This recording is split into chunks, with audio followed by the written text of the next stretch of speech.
Ndagusuhuje kandi nkwifurije amahoro y'Imana ishya n'ihirwe mu buzima.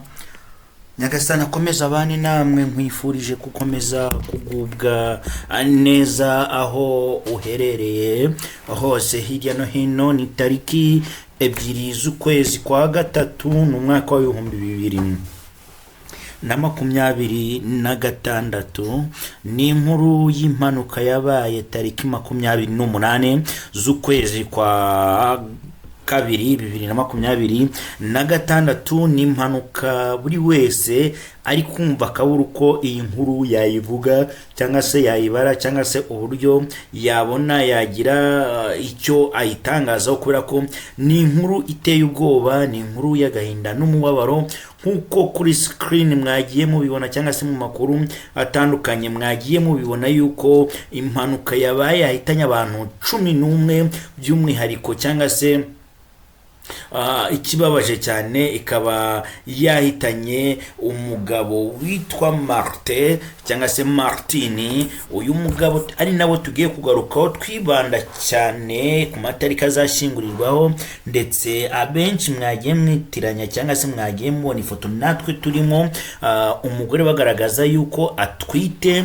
Ntago iyi nda iri currently, ahubwo nibyo ndi kugira ngo nkubwire yuko uyu mugore uraruhinja mwabonye rwa nyuma, cyangwa se uyu mwana Ineza Aganze Ariella niwe yari atwite mu kwezi kwa karindwi k'umwaka wa 2024. Ni ukuvuga ngo Ganza Ariella Ineza apfuye yari afite imyaka 2. Reka rero ngaruke ku nkuru y'urupfu cyangwa se y'urugendo rwo gusezera ku isi rw'aba bavandimwe cyangwa se rw'uyu muryango. Muti byagenze gute kugira ngo umugore asurokoke iyi mpanuka, dore ko yari yajyanye n'umugabo mu byumvikana mu modoka imwe bagiye gusenga, ndetse n'abana babo 3 bagera ku rusengero. Byagenze gute kugira ngo umugore aze gusigara ku rusengero, umugabo aze gutwara abana 3 bose abaza abatwaye mu rugo, ndetse ari nako kugenda kwabo kwa nyuma. Reka maze nifurize abadivantiste b'umunsi wa karindwi isabato nziza, ariko kandi nanone mbabwiye ngo mwihangane mukomere. Ku isi sihi wacu tuzahura mu gitondo cy'umugisha, tuzahura mu gitondo cy'umuzuko, tuzahura ubw'umusekuza bumaze gutambika, tuzahura ubw'inyenyeri zaba zimaze kwaka, izuba n'ukwezi biri kwaka, dumurikiwe n'abamarayika. Igitondo cy'umuzuko hari aho tuzagera, tutazongera kubabara, tutazongera gupfa no gupfusha, tutazongera kurira ukundi. Hari aho tuzagera urupfu rutazongera kubaho.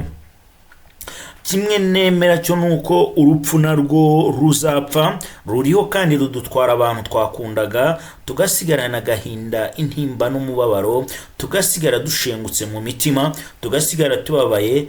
Ariko icyo nzi nuko urupfu narwo hewe nawe uzapfa warupfuye.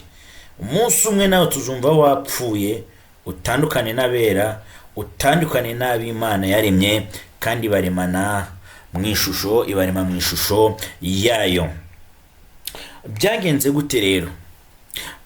Barabyutse kwa gatandatu kuri 28, wari umunsi w'umuganda, bajya gusenga bisanzwe umugore n'umugabo. Bageze ku rusengero mu materaniro, batangiye gusenga, barasenga, materaniro arangira. Yari isabato ya mifemo, yari isabato ya 4, dore ko ku sabato ya 3 bari isabato y'abajiya. Yabaye ku kwa gatandatu cyumweru gishize, yari isabato y'abamefemo cyangwa se y'abagore, ndumva mu badivantiste ariko babyita ibi byiciro. Ubwo amateraniro yararangiye, amasaha yo gutaha, umugabo yaramubwiye ati reka dutahe. Umugore aravuga ati reka manze nyure muri korari butwaye abana. Naho nirwo rugendo niko kugenda. Umugore ajya muri korari, umugabo aba yakije imodoka atwara abana. Yewe ndetse iyi modoka yari irimo undi mukobwa tubibuze kubabwira amazina ye, witwa Oliva. Niba Olive ndaje mbarebere nimugeraho. agiye cyangwa se akaba bivugwa yuko afitanye isano n'uyu muryango bya hafi. Hagati y'umugore n'umugabo harimo umwe bafitanye isano rya hafi cyangwa se baba bavukana. Birumvikana ko umukobwa ashobora kuba aba nko mu rugo iwabo. Ibi turabisanganwe mu muryango nyarwanda. Hari ubwo usanga bitewe na famiye icyerekezo, aho bavuka, aho batuye cyangwa se aho bakorera, ugasanga mwene wanyu ataha iwawe. Iyi mpanuka yahitanye abantu barindwi. Reka mpere ku bana n'imyaka yabo n'amazina yabo, nze kubabwira n'umunsi wo gushinguraho, dore ko wamaze kuba wamenyekana na gahunda yo guherekeza abavandimwe, dukomeza kubafata mu mugongo, twihanganisha umuryango usigaye, umuryango w'uyu muryango w'uyu musore, umuryango w'aba bana bagiye, by'umwihariko uyu mudamu. Ineza Aganze Ariella, umwana wavutse tariki 26 z'ukwezi kwa karindwi 2024, apfuye cyangwa se atabarutse tariki 28 z'ukwezi kwa kabiri 2026. ni ukuvuga ngo uyu ruhinja cyangwa se uyu mwana ni ugaragara ku mafoto niwe bari batwite, akaba apfuye afite imyaka 2 itari yakuzuye neza. Yari buzuzure mu kwezi kwa gatanu kwa karindwi, haburaga amezi 4 kugira ngo uyu mwana abe yujuje imyaka 2. Ni ukuvuga ngo yari afite umwaka n'amezi 8. Ineza Aganze Ariella uruhukire mu mahoro. Akaba yakurikiraga Ishimwe Ornella wavutse tariki 15 z'ukwezi kwa 12 2016. Yatabarutse tariki 28 z'ukwezi kwa kabiri 2026. Bivuze ngo yari afite imyaka hafi 10. Yego, yaburaga amezi makeya kugira ngo imyaka 10 abe ayujuje Ishimwe Ornella. Ornella akurikira umuhungu nawe bamwita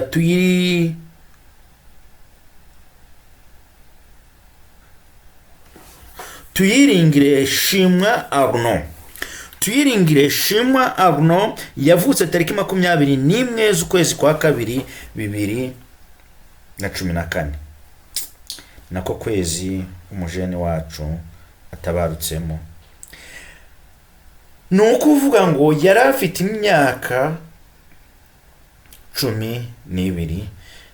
Tuyisabe Shimwa Arnaud. Uyu bareraga ari we Gisubizo cyangwa se uyu nawe wari uri muri iyi modoka bamwita Gisubizo Orvine. Gisubizo Orvine akaba yari afitanye isano ya hafi n'umwe muri uyu muryango hagati y'umupapa no mu mama. Yavutse tariki 8 z'ukwa gatanu 2025. Apfuye yari afite imyaka 21. Orvine ubwo nukuvuga ngo bamaze kuba 4. Abandi 3 baguye muri iyi mpanuka bakaba ari abari bahawe rifuti kuri ahangaha kwa kuntu umuntu abavuye nko gusenga, abandi bakamubwira bati tugeze imbere. Harimo n'uwitwa Nayigiziki Emmanuel nawe wari uri muri iyi modoka. Murabizi iyi modoka nuko ngo ni bari 26 cyangwa se akaba ari Kia Sorento, ntabwo turamenya ubwoko bwayo. Hari imodoka itwara abantu 7 na shoferi wa 8. Zino modoka muraziza kandi na 26 uburyo zitwaramo abantu bari hagati y'iyo range. Abangaba batabarutse, Imana ibahe iruhuko ridashira, umugeni aratashe. Papa wabo bamwita Tuyiringire Jean Martin wavutse tariki 10 z'ukwa 10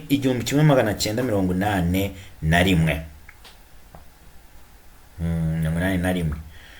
ni ukuvuga ngo yari afite imyaka 35, yari akiri umujene, yari akiri mutoya cyane. Ndetse Martin rero wakoraga bizinesi zigiye zitandukanye, harimo kuba yajyaga kurangura amagi muri Gakenke, ubundi akayatwara muri Repubulika Iharanira Demokarasi ya Kongo hariya i Goma. Akaba ariyo makuru nabashe kuba nakurura yuko yacuruzaga amagi. Gahunda yo kubaherekeza cyangwa se gahunda yo kubashingura iteganyijwe kuri uyu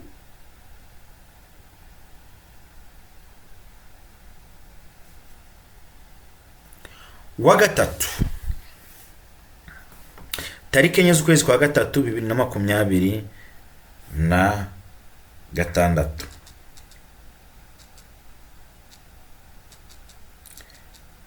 Ndaje mbabwira kandi kantu rero bashizeho umurongo Revelation wo mu byahishuwe, kangu basomere.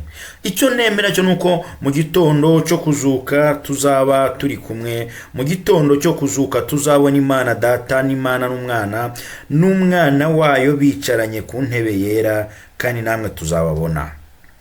14-13 Revelation umurongo wa 13-14 ibyahishuwe bibaye ngo basomere mwumve, ariko kandi mukomeze kwihangana. Isi si iwacu, isi turabashitsi, mwisi turacumbitse, mwisi twese turacumbitse. Numva ijwi rivugira mu ijuru rimbwira riti, andika uti, uhereye none hahirwa abapfa bapfira mu mwami wacu. Umwuka nawe aravuga ati, ye ngo baruhuke imihati yabo, kuko imirimo yabo ijyanye nabo ibakurikiye. Imirimo mwakoze ijyanye namwe ibakurikiye, mwapfuye muvuye gusenga, muvuye kwambaza Imana. Hari byinshi mwari mwibwiye, hari byinshi mwari mwayibwiye. Ahasigaye mwebwe urugendo rwanyu rwasojwe. Martin, Ornella, Ganza, Ishimwe,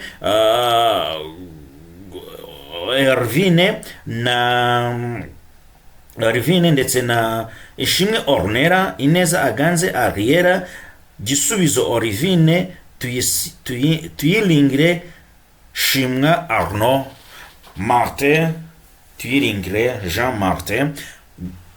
Rest in peace, muruhukire mu mahoro. Hahirwa abapfa bapfira mu mwami, kuko imirimo mwakoze ibaherekeje. Martin, turizera ko kwa gatatu tuzaturi kumwe namwe, twaje guherekeza imibiri yanyu cyangwa soro yanyu kugira ngo Nyagasani ayakire mu bayo, Nyagasani abatuze ahera. Mbifurije gukomeza kugubwa neza aho muri hirya no hino, mwebwe mudukunda kandi mudukurikira, mukomeze muryoherwe n'ibiganiro byacu, nubwo hari ubwo inkuru nk'izi ngizi si inkuru nziza, si inkuru navuga, ariko nanone kubikira abantu ni ngombwa kugira ngo mumenye situation nta kundi. Ndabakunda.